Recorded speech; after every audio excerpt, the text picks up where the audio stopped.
Hey, welcome back everybody. Jeff Frick here with theCUBE. We're on the ground at the Cosmopolitan Hotel and Resort in lovely Las Vegas. It's going to be, I think, 120 degrees today. Very appropriate for talking about IoT and edge machines because it's not a nice, cool data center like we see when you go to a regular data center. So we're really excited in this next segment to be joined by Greg Petroff. You are the Chief Experience Officer and Chief Evangelist of Predix. Welcome. Thank you. So we were talking a little bit offline. You were employee number 4 in kind of this Predix journey. Up there with Bill, who's been on theCUBE a number of times. Yep. Wow, how far have you come? We were there at the 2013 launch event at the Jewish History Museum in downtown San Francisco. Yeah. Wow, you've come a long way. Yeah, I know, it's kind of crazy. I mean, my first day at GE Digital, I walked in and the only person there was the security guard. So. We're 1,800 people in San Ramon now and 28,000 people across GE. So it has been a remarkable rocket ship to be on. Yeah. It's amazing to me, every time we go visit the San Ramon office, how much it grows and grows and grows. Because it's not easy to hire good talent in the Bay Area. It's a super competitive marketplace. And the fact that Bill and the team have been able to attract that much talent that fast, I think really speaks to kind of the opportunity. And also, we always joke because of the cute GE commercial that's on TV that a lot of people see with the software developer kid, right? Who's not working on locomotives, he's working on software. So you've really been able to build a significant presence and culture right in the heart of Silicon Valley. Yeah, I mean, I think a big part of our appeal is that people are working on things that really matter. If you can make an airplane use its fuel more efficiently, that's a huge outcome for economies and business, but also it takes carbon out of the atmosphere. I mean, these are all things that people actually feel good about when they go home from work and say, what did you do today? Well, I actually changed something that's going to change the world. So that's been a big part of our appeal to developers, is to say, look, you can go work in a lot of different places in the Valley, but this place is really purpose-driven towards infrastructure and making it work well. And then the problem space is just really fascinating. I mean, it's totally different than enterprise software. There's a lot of different problems. It really benefits from all of the new cloud tech, the tech stack, in ways that are really unimaginable before. So it's a lot of fun. So, but you were in enterprise software before, and then looking at your background on LinkedIn, you're at the NASDAQ for a while. So, but that's another mission critical system that can't go down. It's not like Pokemon Go suddenly if your ball's not working, right? Yeah, so that's right. These are really important systems that got to stay up, they got to stay functional. That's right. So in the developer world, how do you compete? I mean, you need your own developers, you need those 1,800 people in San Ramon, but to really make this thing go, you got to get outside developers. And clearly you got 1,700 here on your first ever developer show. That's a pretty good statement. Yeah, that's right. I mean, we're excited to have the community here, and we're trying to build a tribe that really is interested in industrial solutions and industrial outcomes. It's a challenge, I mean, building a new community is always difficult, but I think one of the key decisions that GE made early was to make Predix an open platform. So it's not just GE that's building capability in the platform. We've got partners like Tech Mahindra and Infosys building capability. We have customers who are buying and making solutions, but also adding capability like Pitney Bowes. We're going to be out later today. They're going to talk about a location data service that they've created and added to the platform. So it's really exciting. We have all these people making stuff and adding capability. And our belief is that no one company can solve the problem. I mean, GE's a big company. We've got a lot of expertise in operational technology. We get the industrial world, but we can't do it alone. We need an active community of people who are on the journey with us, and we want to incent them. We want to make them successful. And if they're successful, we will be too. Right. And how's that conversation go in the early days? Because clearly not only are you not the only company that can execute it, but there's a lot of installed gear out there, of which yours is probably part of that operational chain, but there's other stuff as well. You mentioned you were on the IoT consortium. Explain a little bit how that plays, because we don't see as many consortiums as back in the day, kind of with the rise of open source. That seems to be more the mechanism for setting standards, if you will, versus classic consortia. But there is an IoT consortia. I mean, we're early, right? So there's kind of these groups emerging. So the Industrial Internet Consortium, which GE is one of the founding members of, is not really a standards body. It's really a group that's trying to facilitate a conversation with technology companies about this marketplace, get people literate about the opportunities, help people understand through test beds that the technology is mature and capable of solving real problems. There are a lot of companies in that. I think GE's perspective is really focused on interoperability. I think it benefits everybody.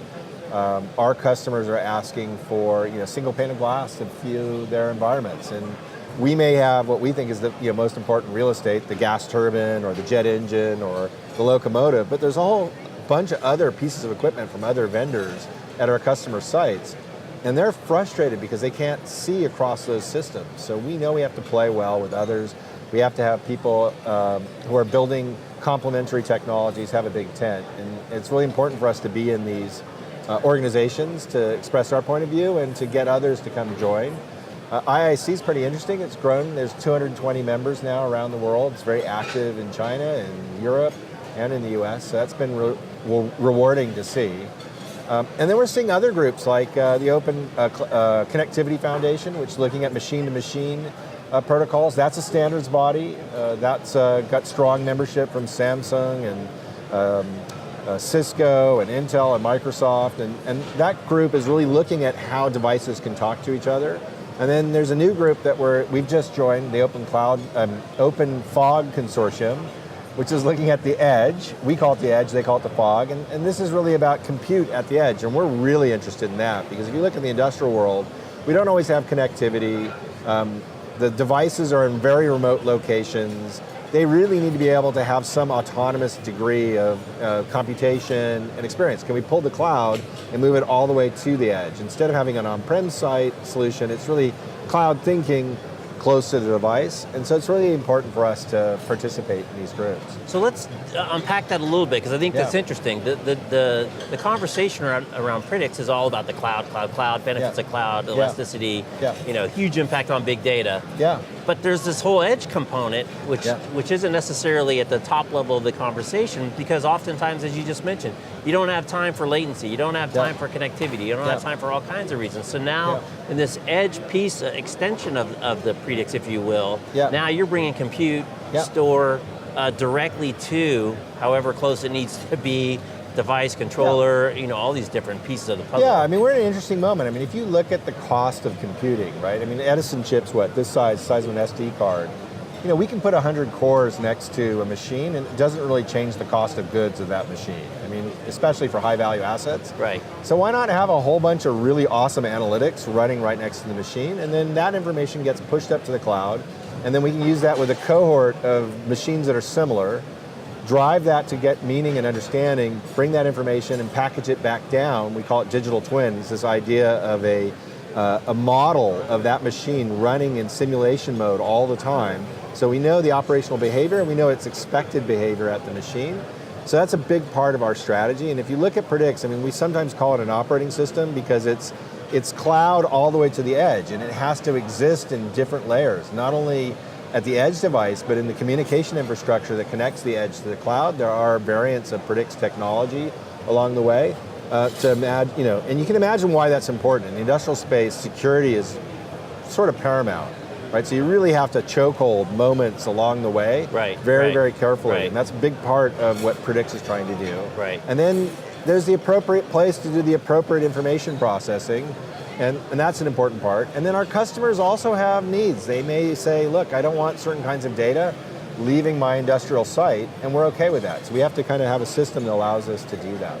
Yeah, or they may want to optimize for different things. I think a lot of times when people are kind of nascent to the IoT discussion, they talk about sensors. It's all about sensors. Well, sensors are just the itty bitty little piece at the very, very tip of the sphere. There's all kinds of controllers and as you said, kind of macro levels, different levels of continuity in which you want to manage things, not down to the individual sensor. So there's a lot of complexity, opportunity to tweak and change things. Yeah.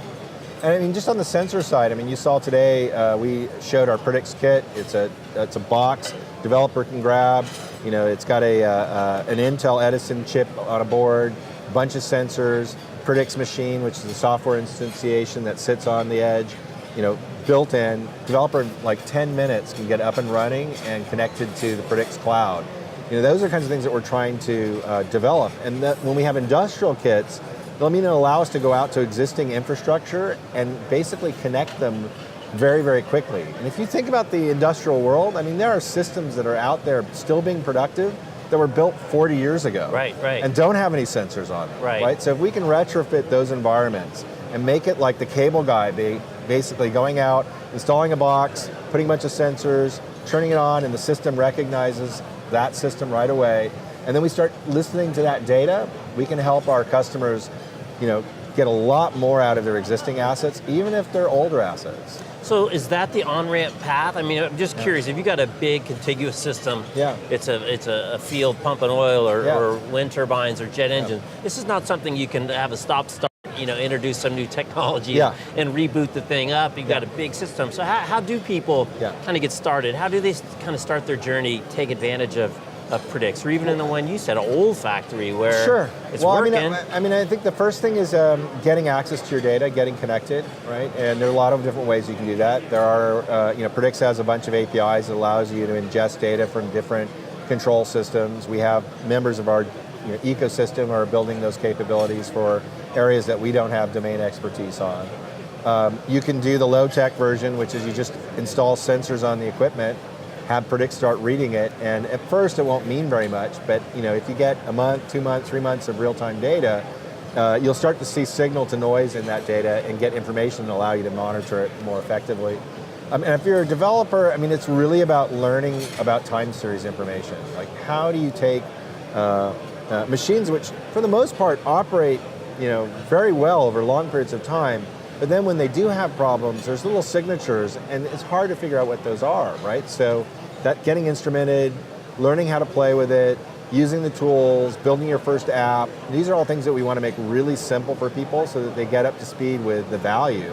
And then once you do that, you can start to make these really kind of hybrid mashup applications where you might have your ticketing system and all of the information coming off a set of machines and access to your field force, put those things together and really make applications that add productivity to teams and improve services. Okay, so you've been at it for a couple, 3-4 years now. Yeah. What are you looking for next? What's kind of the next big hill to climb, next big challenge you're looking forward to taking on as this kind of evolution continues on IoT specifically and industrial internet is a subset, and Predix is a subset of that? Well, I think there's a couple of things. Part of it is getting to critical mass and scale, so customers feel confident that they can grow quickly. So that's part of an event like this, where we're building a developer community inside. We've got 1,700 people here today. We hope to have 20,000 developers by the end of this year. We're over 10,000 right now trained in Predix. So that's part of it. So I'd like to see us grow the community of people, of makers who are making stuff. We had a hackathon yesterday, and there were so many awesome ideas in that hackathon that industrial customers would eat up in a second. What won? One, it was great. So I'll give you, I can't remember the winner, but we had one that I really loved. Or a fun one that, that stuck out. So it was for autonomous vehicles or for self-driving cars, right? Okay. So you get the car, you turn it on for the first time, and they built a service that automatically recognizes that vehicle into the Predix asset model and starts tracking it immediately. No human intervention, no capabilities necessary, and the person who's managing that fleet all of a sudden sees a new vehicle show up. And it sounds really stupid and simple, but that just by itself is incredibly valuable because you don't need to have someone set it up. Automatically you have visibility into the performance of and the key statistics and health of that particular machine. And this group built this really nice service that showed that in a 24-hour period of time, right? So that was awesome. You asked earlier about some things I think we need to focus on. I think we're really doubling down on machine learning. We know that there are kind of 3 buckets to understanding the industrial world. There's the sort of typical data science things that you might get from the business intelligence world, and we've got to be great at that. There's the sort of social knowledge of operational technology that you can embed in algorithms. It's like, what is the guy who's been there for 30 years and he knows what the sound sounds like That's mean, right? Right. Can you capture that information, that tacit knowledge, and actually make that into algorithms? And then the last part, machines have physics models, right? We know the material science of the machines. Can we build machine learning algorithms that understand how machines operate over time so that if we know a particular operator runs their equipment hot or harsh or there's a lot of humidity in their environment, what's going to happen to the machine over time? Is it going to get rust? Is it, do we need to change the oil more often? So we can actually get down to, if we get that right, we can maintain each machine individually. We don't have to do machine-based maintenance where it's like every 10,000 hours. It'll be based on the way you operate it, in the construct of its location and its behavior. Here's what we predict is going to happen to it in the future based on how you're going to operate it. And then that makes a huge difference in terms of how you maintain it. And it gives economic value to our customers because, imagine arbitraging your assets. Right. You have the ability to say, you know what, here's how I have behaved, but I have an economic opportunity. What if I run my systems really, really hard? I know it's not going to be good for them, but if I know exactly how bad it will be, I can measure that against the economic opportunity that I have, and I can make a business decision. Right. You can't do that today. Right. So if you can, that's really going to change how we're going to get more resilient infrastructure. We're going to have people and businesses are going to be able to take advantage of economic opportunities, and they're going to be able to be more capable of servicing their customers in ways that we don't even know. Right. I love that example. I love. Plus, you didn't say with the digital twin, you can actually test it too. That's right. You can run it out for a while and see what you think's going to happen. This is the cool thing about digital twin. So every asset has a past and a present. That's all we know right now. With the digital future, the digital twin, we know all of its potential futures. Not just the future if you carry it forward, but we can simulate a whole multitude of different ways that scenarios. Scenarios, right? So that part of it, I think, is really cool. Yeah, it's amazing. I think just this whole, moving away from a world of sampling and moving away from a world of averages and moving away from a world of means to moving into the specifics of that individual unit, whether it's a person wearing their Fitbit or whether it's a locomotive or whether it's one individual piece within a big factory and floor. we're super interested in this idea because what we're seeing is, if you look at the last 20 years, you had ERP systems, which were systems of record. And we had lots and lots of applications. You need an application for your travel, you need an application to hire someone, you need an application to do a PO. We all suffer by having millions of different applications. They're really useful and they made enterprise really successful, but it's about that record, right? And then we had systems of engagement, these like Salesforce or Facebook, that connected people like you and I together, our human capital networks together. And now we're moving into this system of assets where in the moment, right, I know where you are, I know why you're there, I know what you're interacting with. Why don't I collect all the information from the system of record, from the system of engagement, from the systems of asset, and put it all at your fingertips at that moment so you can be the most productive, smartest guy at any moment in time when you're interacting with the things that you need to interact with. And we see that happening. You're starting to see that in our personal lives, right? So you see that with applications like the New York Times where they kind of track what you like to read and they customize it for you automatically, or your Facebook feed where they, the people you interact with the most show up on the top. And we're building applications that recognize how you work with the industrial equipment that you work with and are going to start placing that information at your disposal based on what you're doing, which is like mind-blowing. Mind-blowing. Well, exciting times, Greg. I think they got the right guy for the job. So congratulations to you and Bill and the team and really for a great event, 1,700 people for the first ever developer conference. Like I said, we go to a lot of shows. I don't know that we've ever been to one where the first had that many people, so congratulations. All right, thanks very much. Hey, thank you. Thanks for stopping by. I'm Jeff Frick. You're watching theCUBE. We're in Las Vegas at the Cosmo at the GE Predicts Developer 2016. Be right back.